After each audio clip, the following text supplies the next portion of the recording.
श्री कृष्ण गोविंद हरे मुरारे, हे नाथ नारायण वासुदेव, हे नाथ नारायण वासुदेव। श्री गणेशाय नमः। श्रीमद् भागवत महापुराण सुख सागर कथा प्रथम स्कंद अध्याय 3। श्री सुज्जी ने कहा, आज हम परम प्रभु नारायण जी के 24 अवतार लीलाओं का वर्णन करेंगे। शौनकादि ऋषियों संसार में अवतार धारण करने वाले अधिपुरुष निराकार स्वरूप है। सबसे पहले वे ही थे, मध्य में भी वे ही रहेंगे और महाप्रलय के पश्चात भी वे ही स्थिर रहते हैं। वे अपने तेज से स्वयं प्रकाशित है। अन्य संपूर्ण तेजों को उनकी ज्योति की छाया मात्र समझना चाहिए। महाप्रलय के उपरांत जब उन अधि निराकार ज्योति स्वरूप श्री नारायण महाप्रभु की इच्छा फिर से संसार रचने की होती है, उस समय वे अपनी माया सहित पुरुष अवतार धारण कर शेषनाग की शैया पर शयन करते हैं। उनके सहस्त्र नेत्र, सहस्त्र कान, सहस्त्र भुजा तथा सहस्त्र चरण होते हैं। अंततः उन्हें विराट स्वरूप कहा जाता है। उस समय उनकी नाभि से एक कमल का फूल उत्पन्न होता है। उस फूल से ब्रह्मा जी उत्पन्न होते हैं, जो कि सृष्टि रचना का कार्य करते हैं। सब अवतारों का हेतु उन्हीं को समझना चाहिए। उन पर ब्रह्मा परमेश्वर के अवतारों का वर्णन इस प्रकार है, आप लोग ध्यान देकर सुने।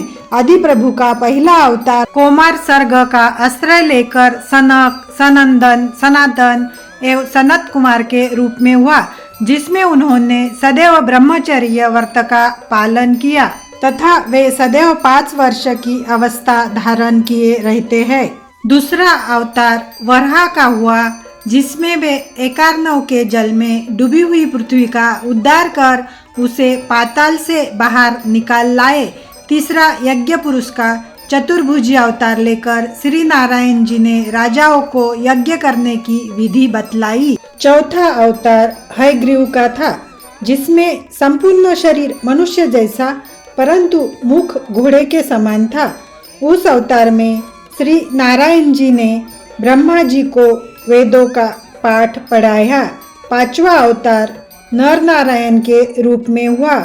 उसमें उन्होंने सांसारिक प्राणियों को तपस्या का मार्ग दिखाने के लिए बद्री केदार में बैठकर अखंड तप किया, जिसे वे अभी तक कर रहे हैं। छठवें अवतार में श्री श्याम सुंदर ने कपिल मुनि का स्वरूप धारण कर अपनी माता को साख्य योग का ज्ञानोपदेश किया। सातवां अत्रि मुनि के घर दत्तात्रेय का अवतार लेकर राजा अलर्क तथा भक्त प्रहलाद को वेदांत की शिक्षा दी। 8वां अवतार इंद्र की कन्या चित्रदेवी के गर्भ से ऋषभदेव के रूप में हुआ। उसमें उन्होंने जड़ चर्चा का मार्ग दिखाया तथा उन अवतारी के पुत्र जयन देव ने संसार में जैन धर्म को फैलाया। 9वां अवतार राजा वेणु का शरीर मंथन करने पर पृथु के रूप में हुआ, जिसमें उन्होंने गो रूपी पृथ्वी को दूह कर उसमें छिपी हुई अन्नादिक औषधियों को निकाला। 10वां मत्स्य अवतार लेकर परम प्रभु ने राजा सत्यव्रत को सप्त ऋषियों सहित नौका पर बैठाकर ज्ञानोपदेश किया तथा उसे अपनी माया का चमत्कार दिखलाया। 11वें कच्छप अवतार में श्री नारायण जी ने समुद्र मंथन के समय अपनी पीठ पर मंदराचल पर्वत को धारण किया। 12वें धन्वंतरी अवतार में श्री भगवान अमृत का कलश हाथ में लिए हुए समुद्र से अवतीर्ण हुए तथा समस्त व्याधियों का मूल से छेदन करने के लिए चिकित्सा शास्त्र का निर्माण किया। 13वां मोहिनी अवतार दैत्य को अपने सौंदर्य पर मोहित कर उनसे अमृत का कलश प्राप्त कर लेने के लिए हुआ। उस अवतार में श्री नारायण जी ने देवताओं को अमृत पिलाया। 14वां अवतार नरसिंह का हुआ। उसमें हिरण्यकशिपु दैत्य का संहार कर अपने भक्त प्रहलाद की रक्षा की। 15वें वामन अवतार में राजा बलि से 3 पग पृथ्वी दान में ली। मांगते समय मनुष्य छोटा हो जाता है, इसलिए परम प्रभु ने भी उस दान को मांगते समय अपना स्वरूप छोटा बनाया था।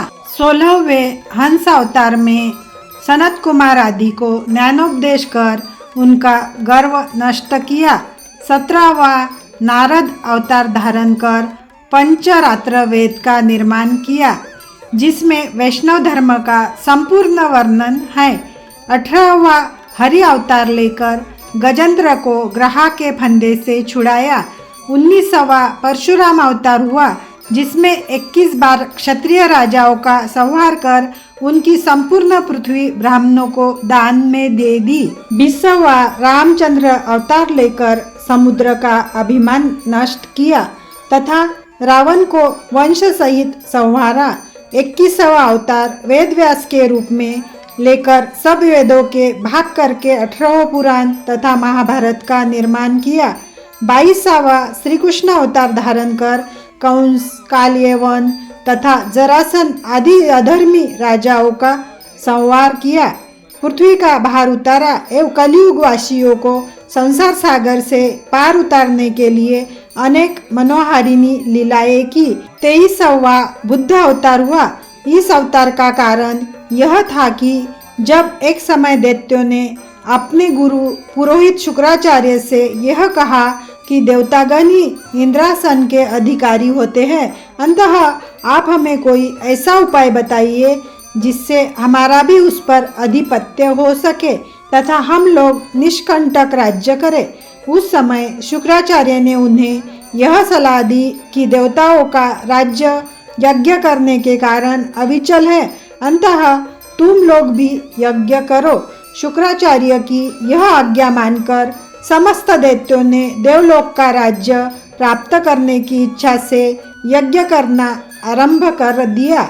उस समय समस्त देवतागण भयभीत होकर श्री नारायण जी के समीप गए तथा बहुत प्रकार से स्तुति करने के उपरांत हाथ जोड़कर इस प्रकार कहने लगे, हे नाथ, दैत्य लोग हमसे वैसे ही अधिक बलवान हैं।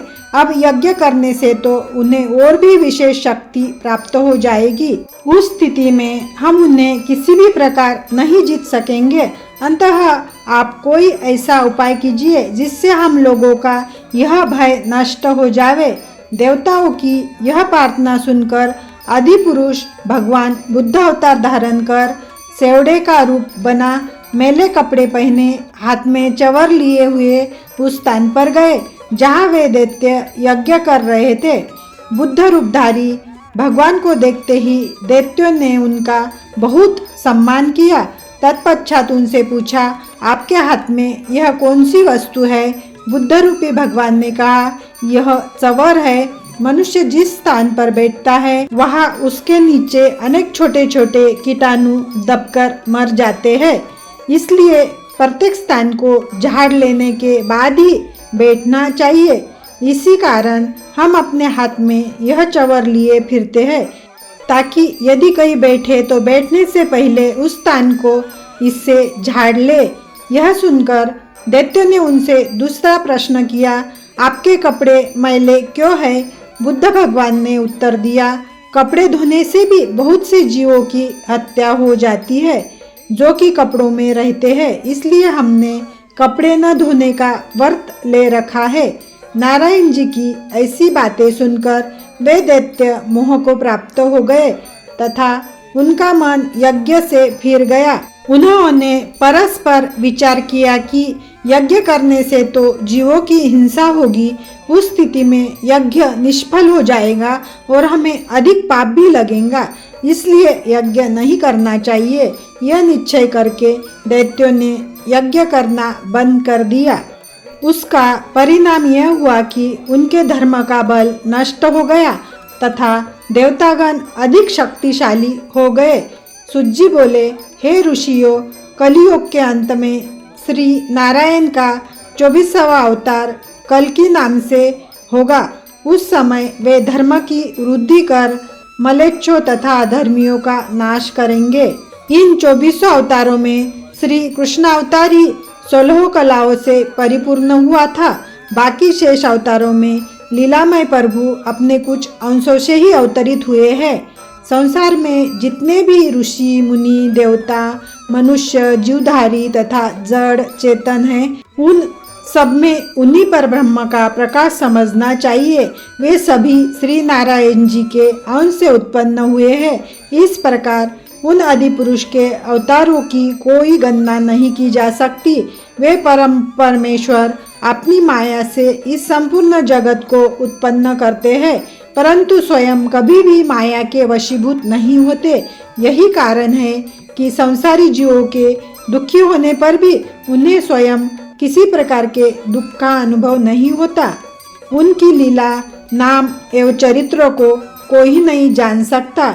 जो मनुष्य सदैव उन्हीं के भजन में लीन रहता है तथा भगवत भक्ति में डूबा रहता है, वही उन्हें कुछ कुछ पहचान सकता है। जो व्यक्ति परमेश्वर को जानने के निमित्त संसारी माया मोह को सर्वथा त्याग देता है, उसी के शरीर में उन परम प्रभु का प्रकाश प्रकाशित होता है। संपूर्ण स्थूल एवं सूक्ष्म जगत में वे आदि पुरुष भगवान अपनी सत्ता से व्याप्त हो रहे हैं, परंतु इस तत्व को केवल तत्वज्ञाता ही पहचान पाते हैं। भगवान वेदव्यास ने सांसारिक प्राणियों को भवसागर से पार उतारने के लिए श्रीमद् भागवत में संपूर्ण वेदों का सार तथा परमेश्वर की लीलाओं का रहस्य भर दिया है।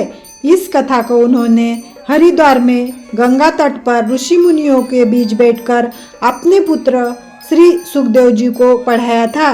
जिस समय आनंदकंद भगवान श्री कृष्णचंद्र महाराज द्वारका छोड़कर वैकुंठ को पधारे, उस समय धर्म का सूर्य डूब जाने के कारण संसार से संपूर्ण शुभ कर्म नष्ट हो गया था। उस समय श्री व्यास जी ने इस श्रीमद् भागवत का निर्माण कर संसार में पुनः धर्म रूपी सूर्य को प्रकट कर दिया। हे ऋषियों, जिस समय श्री व्यास जी ने यह कथा श्री सुखदेव जी को पढ़ाई थी, उस समय मैं भी वही उपस्थित था। गुरु की दया एवं कृपा से यह अमृत रूपी कथा मुझे याद हो गई। अब वही कथा मैं आप लोगों को सुना रहा हूँ। श्रीमद् भागवत महापुराण सुख सागर कथा प्रथम स्कंद का 3रा अध्याय समाप्त। जय श्रीमद् भागवत महापुराण की।